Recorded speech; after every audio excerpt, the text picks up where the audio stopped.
Welcome back to our channel, kung saan pinag-uusapan natin ang mga pinaka-importanteng balita at development sa larangan ng Philippine Defense at Military Technology. Ngayong episode, bibigyang pansin natin ang napakainit na eksena sa himpapawid ng West Philippine Sea. Simula ngayong July 7, muling magsasagawa ng air power demonstration ang Philippine Air Force at United States Air Force sa pamamagitan ng COPE Thunder 25 Phase 2. Ito ay hindi lang basta training, ito ay pagpapakita ng lakas, koordinasyon, at tunay na alyansa sa gitna ng tumitinding tensyon sa Indo-Pacific.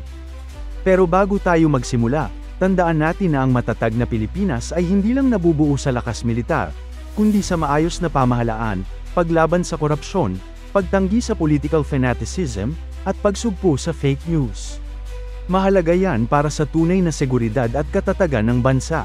Alam nyo ba na ang COPE Thunder ay nagsimula mismo dito sa Pilipinas noong 1976? Isa itong air exercise na dinevelop para sanayin ang mga piloto ng US Air Force na mag-operate sa realistic combat environment.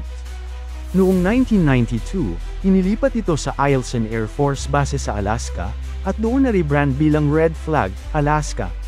Pero fast forward to 2023, bumalik na muli ang COPE Thunder sa Pilipinas.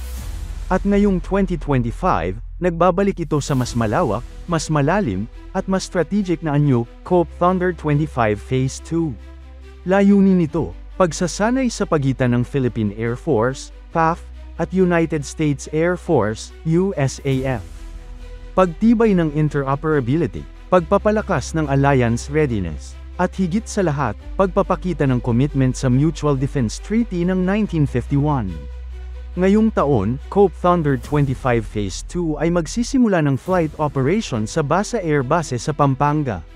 July 7 to July 18 ang takbo ng exercise. Kasama rito ang advanced aerial maneuvers, air-to-air combat training, mission planning, at joint command integration.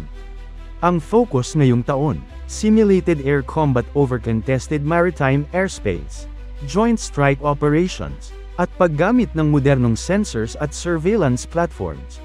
Hindi lang ito, ipinapakitang gilas, ito ay tactical training na may malalim na kahulugan, readiness in case of real conflict scenarios, lalo na sa West Philippine Sea. Gamit na gamit ang COPE Thunder para ipraktis ang mga bagong gamit ng PAF. FA-50PH, Light Combat Aircraft galing Korea. A-29B Super Tucano para sa close air support. C-130 at NC-212I, para sa logistics and troop mobility. Isipin nyo, habang lumilipad ang mga ito kasama ng mga F-16s at F-35 ng USAF, natututo ang ating mga piloto ng tactics na ginagamit mismo ng World's Top Air Force. Nagkakaroon tayo ng direct exposure sa real-time joint planning and battle coordination. Ang COPE Thunder ay patunay rin ng malalim na suporta ng Amerika sa Pilipinas. Mula sa intelligence sharing, logistics, hanggang surveillance missions, palaging present ang US. Ang Mutual Defense Treaty ng 1951 ay buhay na buhay. Sa gitna ng pagtaas ng tensyon sa West Philippine Sea, may malinaw na mensahe ang COPE Thunder. Handa tayong tumugon, magkasama. Dagdag pa dito, may mga US aircraft at systems na binibigyan ng access ang PAF tulad ng Intelligence from P-8 Poseidon, real-time coordination sa HIMARS units, enhanced radar tracking using USAWACS. Pero alam nyo ba, hindi lang basta air assets ang pinag-uusapan sa COPE Thunder. Ngayong taon, may mga military observers rin mula sa iba't ibang kalyadong bansa tulad ng Japan, Australia, at South Korea. Hindi man sila direktang kasali sa exercise, ang presensya nila ay may diplomatic weight, parang sinasabi nilang, "We're watching. We're here." Ito ay bahagi ng mas malawak na layunin ng Indo-Pacific Strategy ng Estados Unidos, ang collective defense posture na hindi lang limitado sa dalawang bansa, kundi buong rehiyon. Halimbawa, ang Japan ay patuloy na nagbibigay ng support sa Maritime Domain Awareness ng Pilipinas, TC-90 aircraft, radars, at training assistance.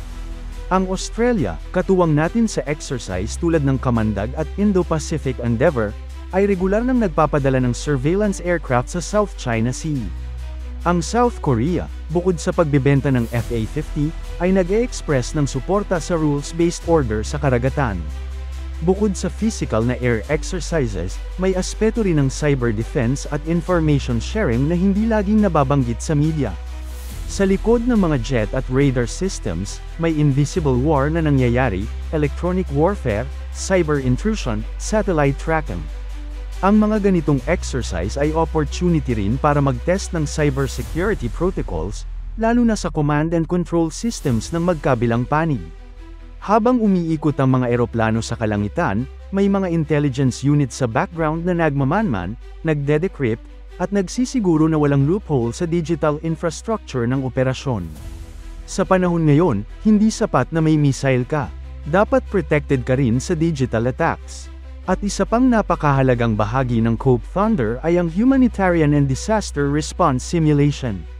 Hindi lang giyera ang pinaghahandaan dito. May mga drill rin sa aerial search and rescue, mass evacuation procedures, disaster relief via airlift missions. Tandaan, ang Pilipinas ay nasa typhoon belt. Taon-taon may kalamidad. Kaya habang tinutulungan tayong i-upgrade ang ating air defense, sinisigurado rin ng mga exercises na handa tayo sa sakuna.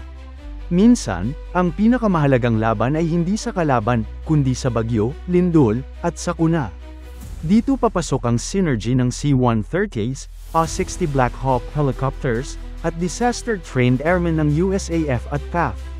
Sa madaling sabi, ang COPE Thunder ay hindi lang pagpapakita ng lakas pulis, kundi isang full-spectrum preparation, mula combat, cyber, hanggang disaster response. Mas malawak ang epekto nito kaysa iniisip ng karamihan. Na-upgrade ang training ng ating mga piloto. Tumataas ang visibility ng Pilipinas sa defense networks ng rehiyon. At nakikita ng buong mundo na hindi tayo nag-iisa.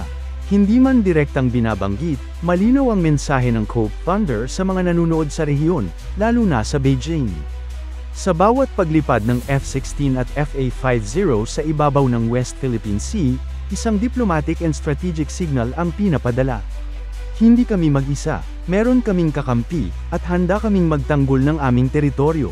Hindi ito pagsisimula ng gulo. Ito ay deterrence. Ito ay para ipakitang ang Pilipinas ay may kakayahan, at may suporta, para protektahan ang ating sovereign rights. So mga kababayan, tandaan natin, ang COPE Thunder ay higit pa sa military drill.